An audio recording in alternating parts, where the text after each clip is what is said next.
Kernodle was raised in Idaho, but she spent time here in the valley since her dad moved to Avondale a few years ago. He describes her as fun, smart, and strong-willed, and says it's impossible to imagine she was killed in the worst homicide police say they've ever seen in this small Idaho city. She didn't really worry about the drama stuff that much. Yeah. She wasn't into that. She just liked having fun. Wasn't worried about materialistic things. She was with her friends all the time. Avondale father Jeffrey Kernodle, who was too distraught to be on camera, remembering the life of his daughter Xana, one of the victims of the brutal stabbing at the University of Idaho, leaving 4 college roommates dead on Sunday. I heard from her even before we went out at midnight. It's the last time I heard from her, and she was fine. The murders happened early Sunday morning, rocking the small town of Moscow, Idaho, which hasn't had a murder since 2015, according to state records. I have no idea. That doesn't make sense. He says Zana was in constant communication with her family, and nothing about that night seemed unusual. The door locks with the number code. Every time you open it, like I had to go back to I had to go around the house to get in the house because it's the number code. So they either knew that or they just kind of went around and found the slider open. A father struggling to understand how this could have happened. Why Zana? They were just hanging out at home. Yeah. Zana was hanging out at home with her boyfriend. 2 other female roommates, Madison Mogan and Kaylee Gonsalves, were killed along with Xana's boyfriend, Ethan Chapin, who Jeffrey loved. And her and Ethan were together about a year, give or take some, whatever, but she really, when I went up there, I saw her just, a week before that. She changed a lot. She had a life. She got to see what it was to have a boyfriend to live with and have a real life. And she really turned around and was being really responsible, helping him out, into the studies and stuff. I was really impressed. Kernodle says there's one thing the autopsy shows for certain. Xana, a strong-willed girl, fought her killer until the very end. Bruises and just, maybe hurt by the knife or whatever. She's a tough kid. Whatever she wanted to do, she could do it. Continuing. Welcome back to my mental health and crime channel. This is for education purpose only. This is all my thoughts and speculations. This is the case of the Idaho 4. Xana's father, Jeff Kernodle, clearly stated to the interviewer that Xana was at home that night, and a week earlier he helped Xana to change her locks. I wonder if there was a threat going on towards Xana a week earlier before the quadruples. Her father said Xana was just chilling at home. Why do I just feel like the surviving roommates are not being genuine? In my opinion, this doesn't make sense. Was Xana at home? Or was Xana and Ethan at the frat party the whole time up to 10 past 2, and somebody could have unalived them after the fight at the Sigma Chi fraternity party? In my opinion, Xana's father spoke to her that night. He would know best, unless she was lying to him.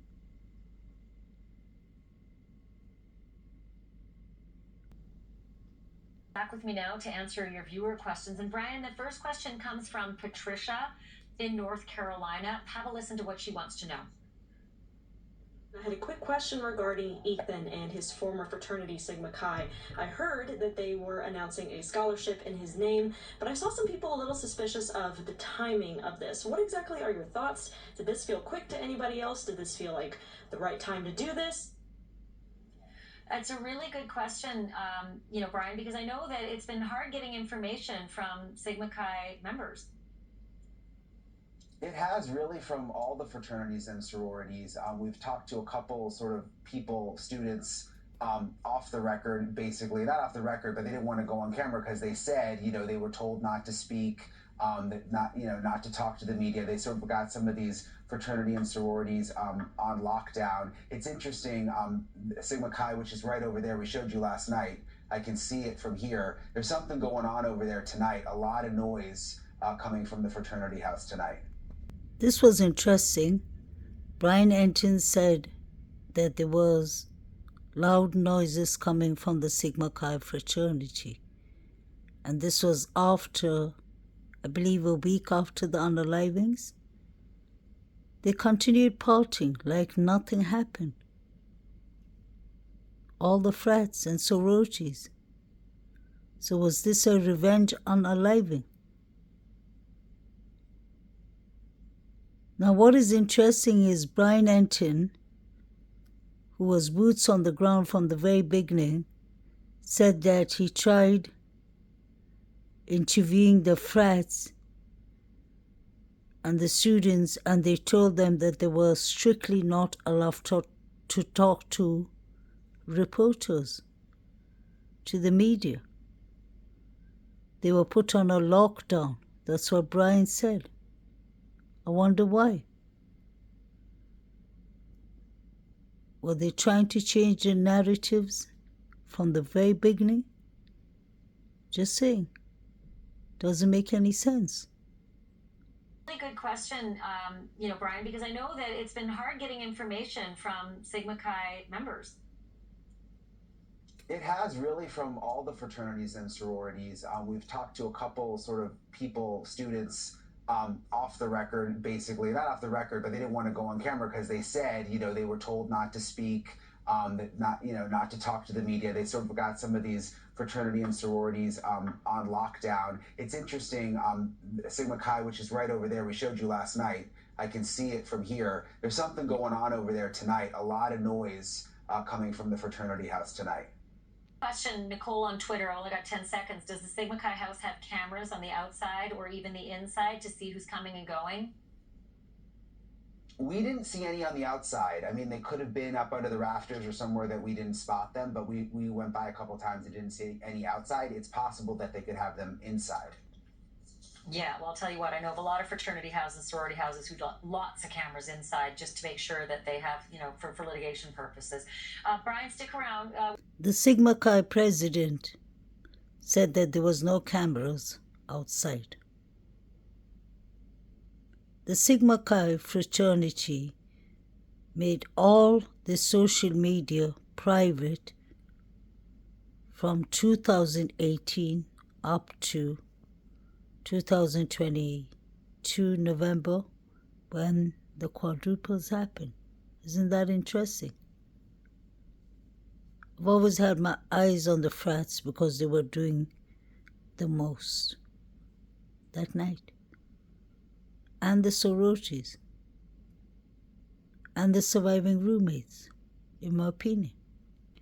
Do y'all remember that I mentioned Dylan Mortensen, DM, had put her pictures on VSCO that night of her with the mask and Quinn Kelly allegedly with the mask and other pictures. Isn't it interesting? This is from News Nation. It's written above Dylan Mortensen via VSCO and Bethany Funk via VSCO.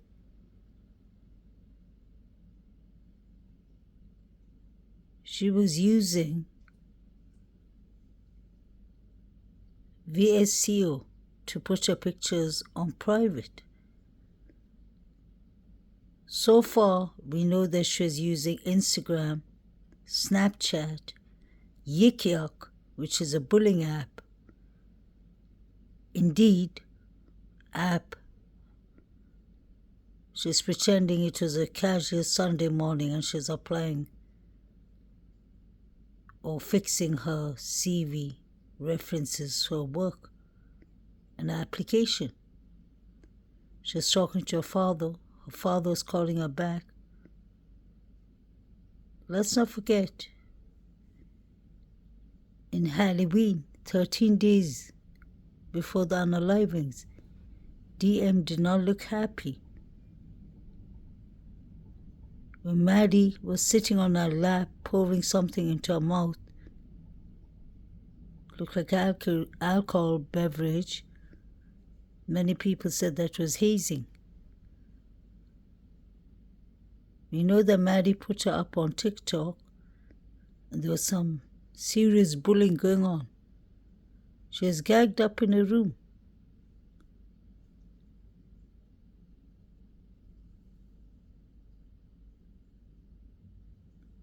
Xana was sitting next to DM, and Maddie was sitting on her lap. Could this have been about revenge? Now that we know that DM ran down to Bethany Funk's room and she saw poor Xana sitting with her back kneeled on the wall, and she didn't even think of calling 911 or calling even Xana's parents, calling her father or calling her sister so that they could call help. Doesn't make sense. We were told in the beginning that Bethany Funk was at the party, at the Sigma Chi Fraternity party, but now we're hearing that she was at home with DM, Maddie, and Kaylee, and they were talking about going and getting food from the food truck. Strange. I don't trust both the surviving roommates. Their stories don't make sense. They don't sound genuine on the 911 call either, in my opinion only. Phone with me now. Kara, can you hear me okay? Yes, I can. Can I just ask you off the bat how you are getting by in this terribly sorrowful time? Not very easily, not good. I mean, I don't know what to think of that. I can't even imagine the pain that you and your family are going through. Have the police been helpful to you, Kara, to understand some of the things they can and can't say? Honestly, no. Honestly, no. They haven't said anything. I learn more on the news and on TV than they have said to me. Have you had a chance to talk with some of the other parents of the other 3 kids who were there that night and share information amongst yourselves? Not really, honestly. I've just been dealing with my family, and we've just been absorbing this shock. Can you tell me, Kara, what you do know about this terrible night? Well, what I do know is not nearly enough. We need more answers. There is so much more that can be done that has not been done. And I just know that there's GPS, NASA, to find out who went into that home that night. I know that. Why hasn't that been looked into? Why hasn't that been accessed? Kara, can I ask you that there is a mysterious sort of 4-hour and 45-minute block of time that's unaccounted for by the police timeline. The police say that your daughter Xana and her boyfriend Ethan were at the Sigma Chi house from 8 until 9 p.m., but then they don't have any information on where they were from 9 p.m. till 1:45 a.m. Do you know anything about that from either your information from the police or Ethan's family or anybody? I may be candid in saying this, but I think that they were at a bar. And where do you get that information from? Did someone tell you that they'd gone from the Sigma Chi house to a bar before they ended up home? That's what their father conveyed to me, that he thought that they were at the bar at that night. So, yeah, I mean, that's what college kids do on the weekends. So. But you don't know for sure that they left the Sigma Chi house, went to a bar? I don't know for And- sure, absolutely not. And you can confirm that Xana's room was on the second floor of the house? Yes, I can confirm that. And you know, And was it on- I do. Sorry? I just had a question about the other two roommates who were there, on the first floor, and I just wonder, you know, wasn't something heard? And I just wonder, you know, wasn't something heard, or, you know, the surviving roommates that were there, they had to have heard something, they had to have, the dog, something. I can help you with that somewhat. There is information from a prior tenant who lived on the first floor who said when he lived there in 2019, he moved out. He said he could never hear anything on the second or third floor. If the television was playing very loudly on the second floor, he might hear it from the first floor. And I don't know if that helps you. Yeah, but that is not right. Because there wouldn't be any TV out loud. They all came home, and now that we know that DM and BF were sitting and talking to Maddie and Kaylee at 2 o'clock, 2:10, and Xana and Ethan weren't mentioned, so where were they? BF could have easily seen from a window somebody coming inside the house or leaving, or seen the suspects, like the Banfield boys, allegedly. She could have easily seen that, and that is exculpatory evidence. We don't know yet what BF has seen. DM is supposed to be the witness, and she's the only witness with descriptions like one bushy eyebrows. She doesn't know if the person was white, but she believes the person was white yet again. Nothing makes sense with DM's statements. This is where Dylan lives. And look at the steps upstairs to Kaylee and Maddie's rooms on the third floor. This is the second floor.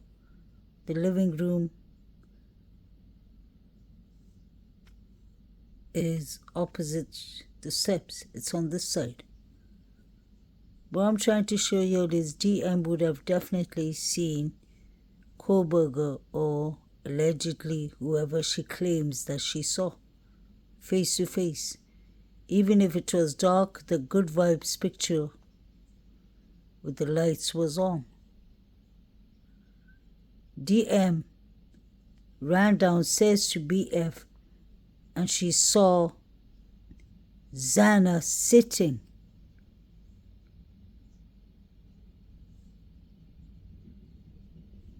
Unconscious, I believe, kneeling on the wall or back towards the wall. No matter what, she saw Xana. And she didn't find it necessary to call 911. Not for 9 hours, 8 hours. Where was Murphy? How come Murphy was so quiet? Was Murphy taken out of the scene? Or did Murphy know the suspect or suspects? That's my question. I'm not buying what DM is selling.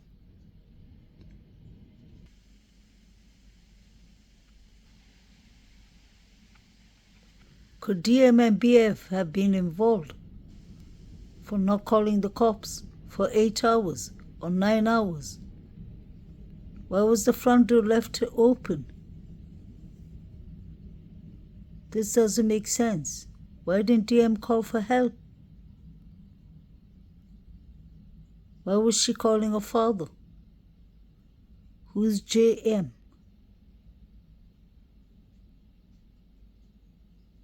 If she ran down to BF's room, wasn't she scared that the suspect would catch her on the way and unalive her too? This doesn't make sense. and she saw Xana on her way down.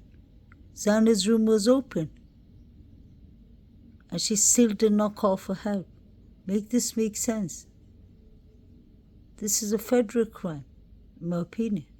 What exculpatory evidence does Bethany Funk has? Her Venmo shows that she is up to no good, or she was up to no good. She was dealing drugs. Is that how she could have got to know Brian Christopher Koberger? In my opinion.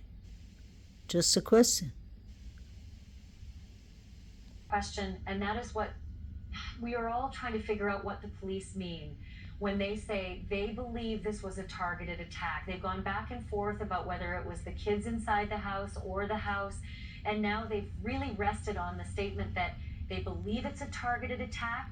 They don't know if it's the kids or the home itself that was targeted. But do you have any thoughts at all about why that house might be targeted, or why any of the 5 roommates might be targeted? I do not think it was the house that was targeted. I believe wholeheartedly that it was those kids who were targeted. They weren't just acquaintances. These kids were like best friends. They media. They're vibrant, outgoing kids. You can hardly be on social media anymore without being some kind of weird stalker. So that wouldn't surprise me. I don't think that that's what it was, though. I will be honest with you. I think it's closer than that. I think it's deeper than that. I think I think they have information that they're not giving us, and it's real fishy. That's what I will say. When you say you think it goes deeper than that, what do you mean? I mean, I think it was somebody closer than a stalker, and I don't know who. I'm not gonna specify anything like that. I'm just going to say I think that if somebody, you know, and I think possibly they may have trusted. That's the only thing I can think of, because how could something like this happen so quickly, so quietly, so without any answer, unless it was somebody super close to them. You know what I mean? Do you think the person who did this had been in that house before? I think they knew them. I think they may have even been friends with them. I think it had to have been somebody close to them, to have been able to get away with it like this. Just without, you know, it just doesn't make sense. None of this makes any sense. It had to have been somebody they trusted that was, you know what I mean? I mean, somebody who knew the house well, somebody who knew them well.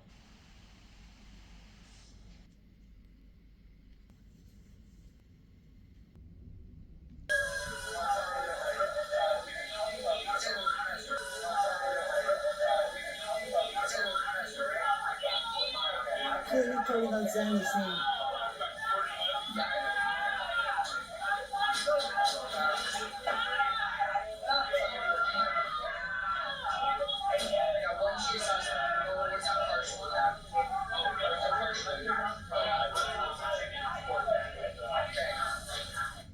What is